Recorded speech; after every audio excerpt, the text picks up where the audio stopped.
Hi, I'm John Hart. Welcome back to Mr. America Hart. Today, we're going over a couple of the myths, more than a couple of myths surrounding some of the HIT legends of our time. What HIT legends? What is HIT? High intensity training legends. I'm going to shoot out a couple names to you along the way here and some of the often told stories or myths surrounding them or their training. I am pulling it apart here, okay? So stay tuned. All right, first, I want to cover Mike Mentzer. Okay, for those of you who don't know, Mike Mentzer was, he was a good friend of mine. He trained me. He taught me about high-intensity training and would train me personally at Gold's Gym in Venice in the early 90s. I had already trained his way in the very beginning when I started working out in the mid-80s, late 80s, I should say, using his booklets, his mail order training brochures. And those got me started right. But when I had the chance to train with Mike, I trained with him at Gold's Gym in Venice. And so a couple of myths about Mike along the way here, okay? Number one, Mike was a professional, IFBB professional bodybuilder. Number 2 in the world. Took second place in Mr. Olympia, won the heavyweight division, but lost in the overall by 1 vote. And that would be in 1979 when they actually had divisions, heavy and over 200, under 200 pounds. That's what it was called. And he had won the over 200 pound class. So he's heavyweight Mr. Olympia, but he lost to Frank Zane in 1979. Meanwhile, Mike, it was rumored, being the heavy-duty, high-intensity bodybuilder, claiming you don't need to train like all the other bodybuilders did, which was every day training for, up to 2 hours of training every single day, even more in some cases. But Mike railed against that. In all of his seminars, he spoke out against that and only worked out between 2 to 4 times per week. How do I know that? First of all, I just want to point this out to you. How do I know that? 2 to 4 times a week. Because he told me. There's number one. Again, I was friends with him. So we lived on the same block. We spent a lot of time around each other, okay, in the 90s. So he trained 2 to 4 times a week. 3 or 4 times per week, most of the time as a professional. Okay? And those workouts that he did were very short, very brief, high intensity in nature. Now, what's the myth or the rumor about Mike as far as his training goes? The myth is that he didn't build up his physique with high-intensity training. He didn't build up his physique with heavy-duty training. The myth is that he trained all volume, and just when he was professional did he do high-intensity training. Well, this is well documented, and that couldn't be any further from the truth. If you go back in time through all of the old Ironman magazines, there are articles written on Mike Mentzer by authors who were paid literally to go on location and observe the training that was done by these bodybuilders of the day. Now, this was normal back in the day, okay? Articles were written this way. Magazines would send people out, writers. And so they witnessed the workouts that Mike was doing. They were high intensity in nature as an amateur. Now, what happened? Did he start out that way? No, he didn't. No, he didn't. He said it himself. He told me many times, but he wrote about it in The Wisdom of Mike Mentzer. He talked about how he started out training with conventional training. He did build up his body somewhat with conventional training. But what happened to him along the way? He took 10th place in the Mr. America. Not bad. Okay, so he did have a base of a physique at that point in time.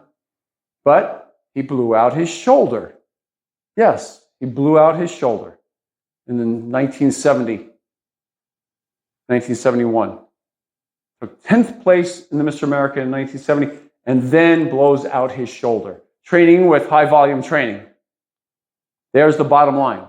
Just what you see me talk about in all of my videos. It's inevitable that injuries are going to multiply with high volume training. Most people's bodies are not perfectly aligned in all ways. Perfect strength balances between muscle groups. It's just not that way. So it brings out, eventually, all the problems. So he blew out his shoulder, had to take 3 years off of training entirely, and then came back.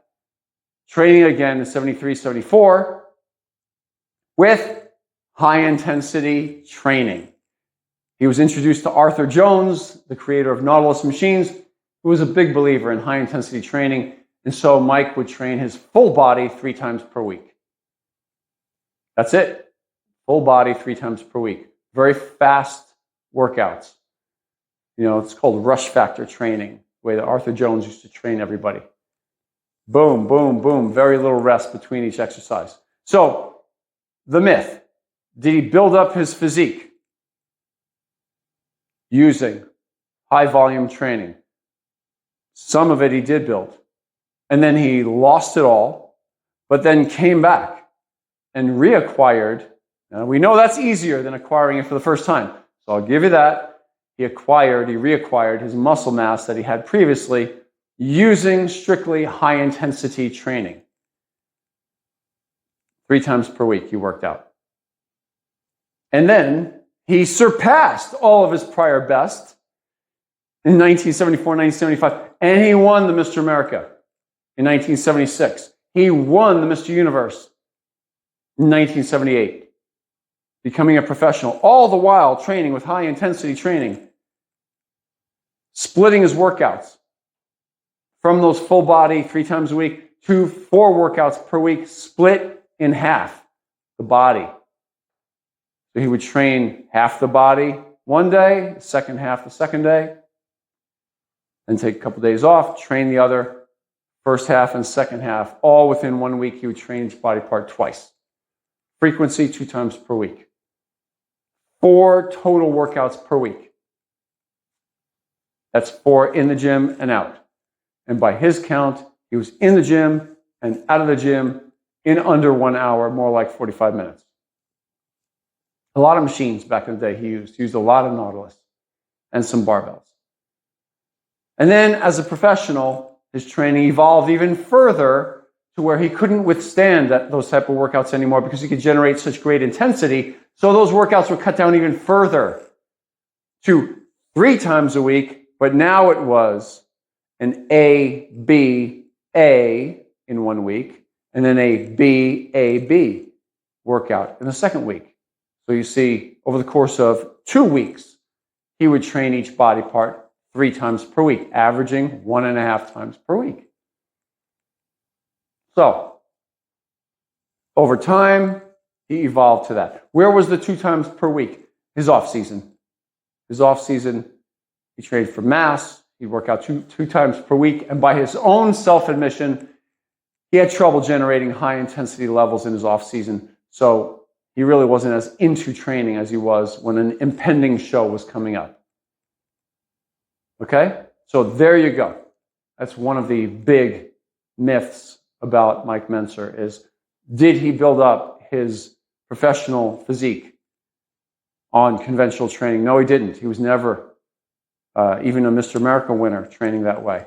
He took 10th place in the Mr. America and blew out his shoulder training with conventional training. Then couldn't work out for 3 years, rebuilt his physique, and went way beyond that to, at the time, he was the dominant physique, mass-wise, in bodybuilding. And that was using high-intensity training. He called it heavy-duty training. So that was the first myth about that. Second part. People say, and this is not a myth, it's a comment about him, they say he never trained using his current heavy-duty training. You know, the one that's in his books. Well, I have one of them right here. Heavy Duty, you see? This was his first heavy-duty book that he wrote. And they talk about how Mike never did this type of training. It's a push-pull legs workout in here, in this book. And that would be true, you know, because Mike didn't train that way. In fact, I just described to you how he trained as a professional. What was happening? When he became in retirement and he's training others, he's now experimenting with clients, and he's also finding better ways of doing it. And so this push-pull legs workout right here in this booklet, in this book, is the one that he used on thousands of clients before graduating onto other routines. But it's a 3-day-a-week workout, you see. So, by the way, I'm holding this book up. If you don't have an original copy of Heavy Duty, this book right here, I do have a few left, so that I am offloading. Okay, so I've emptied my storage, and I do have a few remaining. So as you know, some of you know, I've sold quite a bit of my materials in the last year or two, and this is one of the last remaining ones that I have. So I have a few of these left. If you're interested, go to my website. It's www.mramericahart.com and hit the Contact Us page and inquire about the book. Okay? So, Heavy Duty, the original Heavy Duty 1. So, Mike, no, he never did that routine. That's in the book. No, he didn't do the routines that he was recommending for others.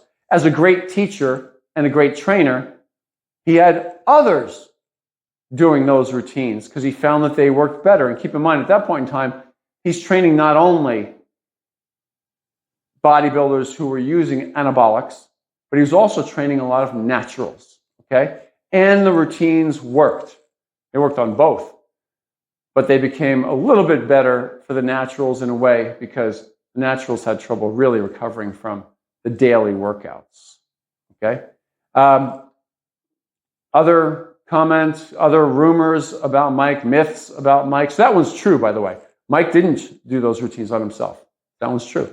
Another one, long-standing stories about Mike and his drug use and that he had gone psychotic, went off the rails. True. That's not a myth. That's the truth. Is that it's true. Mike went off the rails. He did go psychotic. He did use amphetamines through the 1980-ish era. And yeah, by his own admission, he said he even saw that the number one side effect of amphetamines was psychosis, not psychotic, psychosis. And he remembers saying to himself, I have much too firm a grasp on my faculty to ever let that happen to myself. And you know what he said to me? That the moment he said that to himself, he should have checked himself into a hospital because he knew he was already too far gone at that point in time. I mean, it was kind of a joke, right? So he would be in and out of mental institutions for quite a few years until the early 90s, in which case he was healthier mentally, he was released, and he was out training clients, lots of clients in the gym. He had phone consultations, phone consult clients around the world. He was working nonstop in the early 90s. And so that rumor, true. Okay, so he in fact he had a drug issue. And it did not negate the fact that he knew what he was doing in the gym with clients and knew how to put muscle on people. That's a whole other story. So let's see, Mike, other than that,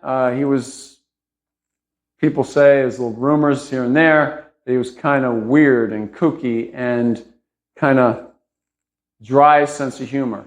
Well, for a lot of you guys out there, you've asked me a lot about Mike. You've asked a lot about the personal about Mike, and I'm going to share this with you. In fact, the last message I ever got from him, I had not been in contact with him for a little while, and he left me a verbal message on my phone at the time, it was around 2000, saying, how much he missed spending time with me, and he actually said the words, John, I know people think I don't have any emotions. I'm not an automaton. I don't really know what an automaton is. Maybe one of you guys can give me the definition down below. I assume it's something like a machine with no emotions. Anyway, he said he was not an automaton, and he'd love to get together, spend some more time together. So that was the last message he left me, but we did see each other after that. So, from here, he was a a genuine guy. I found him to be quite genuine. So anyway, bodybuilding-wise, he did quit because of what he considered to be a BS decision in the 1980 Mr. Olympia. He wasn't willing to put himself through that any longer. He never felt like he was being a quitter. He just made a rational decision in saying he felt that the contest was fixed in 1980 when Arnold won, and that there was politics involved in the decision-making in some of these contests. So he therefore said, that's it. It's not how I want to live. I'm not subjecting myself any longer to their judgment. And I'm not going out there and practically killing himself, he said, through his training and diet, and putting his life on hold to go and compete. So he was not willing to do that anymore. So that was Mike Mentzer. The other one that I want to address right now, and some myth regarding him, Dorian Yates, 6-time Mr. Olympia. Dorian, you've heard me talk about many times, as well as Mike, who I just got done talking about. Dorian, 6-time Mr. Olympia, was greatly influenced by Mike Mentzer, as high-intensity training would be the hallmark of his training. And not only that, but Dorian would go on to well exceed the mass that Mike ever built, create his own routine, go even further than any bodybuilders of the time. From 1992 to 1997, he dominated the pro circuit. Dominated. He was literally a walking dinosaur on the stage with his muscle mass, his ultra-ripped, grainy condition. And so what's the myth about Dorian Yates? The myth is, wow, this sounds familiar, that he built up his physique using conventional methods and never really trained high intensity, that it was some gimmick that he used to sell, or that he only did it in the last couple of years of his Olympia reign. Well, I beg to differ on that one, and I have right here an interesting book. This one right here is called Blood and Guts. And you'll see this is Dorian's first book that he put out after he had won Mr. Olympia in 1992. Now, 1992 was a special year. It was his first Mr. Olympia, but it was also the year leading into 93 that he would run into Mike Mentzer at Gold's Gym in Venice, and he would work out with him. And his workout would be so influenced that Mike convinced him to go down from what he was doing prior to that, which was 2 sets per exercise, down to 1. So by his own admission, in his book right here, again, this book, his first book that he wrote, I'm quoting on page 35, chapter 9. It says, my favorite routines. This is Mr. Olympia, 1992, and he says, I've used 2 training routines over the years that have given me excellent results. The first is the 1 day on, 1 day off routine. This is where you work half your body one day, take the following day off, and the third day work the other half of your body. And then here's how I would split it. So he's basically rotating day 1, chest, back, shoulders. Day 2, off. Day 3, quads, hamstrings, calves, biceps, and triceps. And then he would take a day or 2 off and do it again. Okay? So essentially, he would get in frequency of hitting each body part twice per week. Yes, he was doing 2, quote, high-intensity sets per exercise. No, he wasn't going on and on for 2 hours of training. So by his own admission, that was one workout. The other workout that he did, which he carried on around 1991 when he became a professional, and then in through all of his Olympia reign, and that was, here we go, eventually, I'm quoting on page 34, eventually I came up with what I'm doing now for my off-season training. Of course, if I feel the need, I take an extra day off to recuperate. And that would be, this is 4 workouts per week. Day 1, chest, biceps, and triceps. Day 2, quads, hamstrings, and calves. Day 3, complete day off. Day 4, back and deltoids. Day 5, complete day off. What? 3 workouts every 5 days. 3 different workouts. His full body would be covered in the course of 5 days with 2 days off during those 5 days. So at the time of his Mr. Olympia reign right here, those were the only 2 workouts that he had done up until that point. And as we know later on, he would split that up even further to doing 4 smaller workouts per week with 3 days off in the course of that week. So again, in his own words, blood and guts.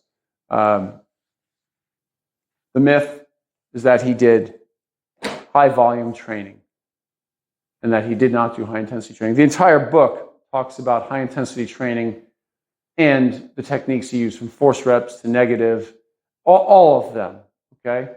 And so he was, from the beginning, training in a high intensity fashion. He speaks in the book about Mike Mentzer influencing him greatly and how his workouts were of a high intensity nature from the very start. Quite different than how everybody else was training at the time. So the big myth around Dorian Yates, saying that he trained in conventional style and then eventually did high intensity training as a gimmicky thing to sell near the end of his career, is a flat out lie.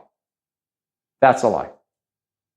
That workout he mentioned, half the body,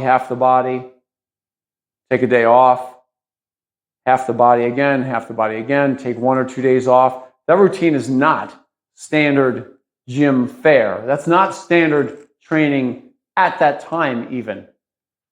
Conventional training at the time was the Arnold routine, the steroid routine, it's called, which would be training the whole body, Monday, Tuesday, and Wednesday. It would be chest and back, shoulders and arms, legs, Monday, Tuesday, Wednesday. Then again, chest and back, shoulders and arms, legs, Thursday, Friday, Saturday. And then take a day off, Sunday, with a lot of volume, up to 20 sets per body part. Nowhere in Dorian's own book, nowhere in any of his interviews from the time period, nowhere in any of the articles that he wrote in that time period, did he ever mention training in a high volume fashion or the standard conventional training, ever. 6-time Mr. Olympia. So even today, as you listen to some of his social media, check out some of his social media if you want. You'll find him on all the major social media platforms. He recalls and shares stories of how he trained when he was younger. Zero, I mean zero, regarding conventional training. He rejected that right from the beginning. Just like I did from the very beginning. I never trained high volume. Even when I tried to experiment with more volume, I never trained high volume. I couldn't tolerate it. In the very beginning of my own training, I trained on Mike Mentzer's heavy-duty mail order booklets. Those. Ordered them from him, and that's how I worked out. I continued to do that for years. Took a couple-year break in the middle of that. Got a little stupid in the head. And then I came to my sanity and got back to high-intensity training and hooked up with Mike in the early 90s to get on that training properly. So high-intensity training has been the vast majority of the last 40 years for me. I used it straight in my off-season as well as in competitive in-season. That's how I trained, okay? So when we talk about some of the biggest names in high-intensity training, y'all, if you see comments in the comment section, why am I even addressing all this? Because, wow, in my own comment section, right here, down below of this video, it seems like there's always at least one, if not many, who jump in there and just blatantly say, well, Mentzer, Yates, they never trained that way in high-intensity, heavy-duty fashion themselves. Or they say they only did it near the very end of their career. Complete lie, okay? They didn't know them. They're not quoting what they've quoted. They're not pointing to a reference. None of that. I just showed you Dorian's own writing. I directed you to his social media. I'm sharing with you not only where to find Mike Mentzer's own writing of what he did, which, by the way, is in every one of his books when he talks anything about his beginnings, But The Wisdom of Mike Mentzer, that book specifically, you can get on Amazon. I'll put a link down below. Talks about his favorite routine of all time. Happened to be that AB routine. And when he got older, as a pro, he did train in high-intensity, heavy-duty fashion, the way that his booklets described. That's how he was working out. He told it to my face. Also, I was friends with the man. He shared stories with me left and right of his training specifically. I always ask questions. So that was that. Now, what can we do as I'm signing off right now? So we have that all straight now, right? Don't believe any of the lies out there, all right, brothers and sisters? Just stick with the fact that it did work, not just on these two. It's worked on thousands. Not just on me. It's worked on thousands. Okay? Training high-intensity, heavy-duty fashion, it helped me accomplish giving me my dreams, titles of my dreams. You know, winning Mr. America, winning Natural Mr. Universe. I mean, these were things I only dreamed of. But training that way made it possible. I was able to go much longer in my own career, into my 50s, training, growing muscle, okay? Competing against guys 20 years younger than me, sometimes 30. So where can we go from here? Well, I have more books for you. Look, I've written 3 books. I'm going to share each one of them with you right now individually. You can get any one of the books I'm about to show you. You can download it on my website, MrAmericaHeart.com, any one of these 3 books I'm about to show you, or you can go on Amazon and get a hard copy, a paperback like this. So this book right here, this one is called Year One in the Beginning, and I've written this book for beginners specifically. If it's not for you as a beginner, maybe you're not a beginner anymore, I'll tell you what, you may have a friend or family member or a son or a daughter that you want to gift this with. So it's a great book that shows you how to maximize your muscle mass in that first year of training. So that's Year One in the Beginning. Now, I kind of pulled it all together with this book. This is Physique 101. Okay, Physique 101, when I say I pulled it together, it's a great transition from the beginnings, Year One in the Beginning. It has everything from the beginning straight through to advanced with routines, diet, pictures, exercises, everything you need. And again, you can get it through my website, you can download it, or you can get a hard copy, just like this one, on Amazon. So I'll put all the links down below for that book. By the way, Physique 101, the one I just showed you, that one went up to number 2 in the world in this category. It's pretty popular. Number 3, Mr. America Shape Up Series. This one right here. I followed myself for over a year. Okay, it's front and the back. I did all the cover art of these books, by the way. I followed myself for just over a year. And I document in this book all of the training that I did to go from kind of fat and out of shape. It was the one time I did a little experiment to see how fat, well, not how much fat I could get, but how much weight I can gain in a short period of time. And coming off of that, how I spent the next year getting into the best shape that I could, getting leaner and gaining muscle, and the different routines that I used and the reasons why, and the diet. It's all in here that I personally did, okay? So a lot of the jargon, a lot of the techniques I used, the high-intensity crowd, you guys would recognize them. They're all in here, okay? So this one's not really for a beginner. So Mr. America Shape Up Series. And again, you can download it on MrAmericaHeart.com or get yourself a hard copy on Amazon. So that's it for today. I know it was kind of a long video, but there were a whole bunch of little rumors and myths out there that we need to kind of cover, right? Don't you think? So that's it. That's it for today. From my heart to you, John Hart. I'm looking forward to seeing you again. Thank you for watching, and thank you for watch, hitting that disc that pops up next to my head right now. That disc, that's the subscribe button for my channel. Please give it a tap if you have not done so already. And YouTube will let you know when I have new videos pop up. If you've already hit that disc, go ahead, hit it real quick. Okay, good. Down below and off to your left.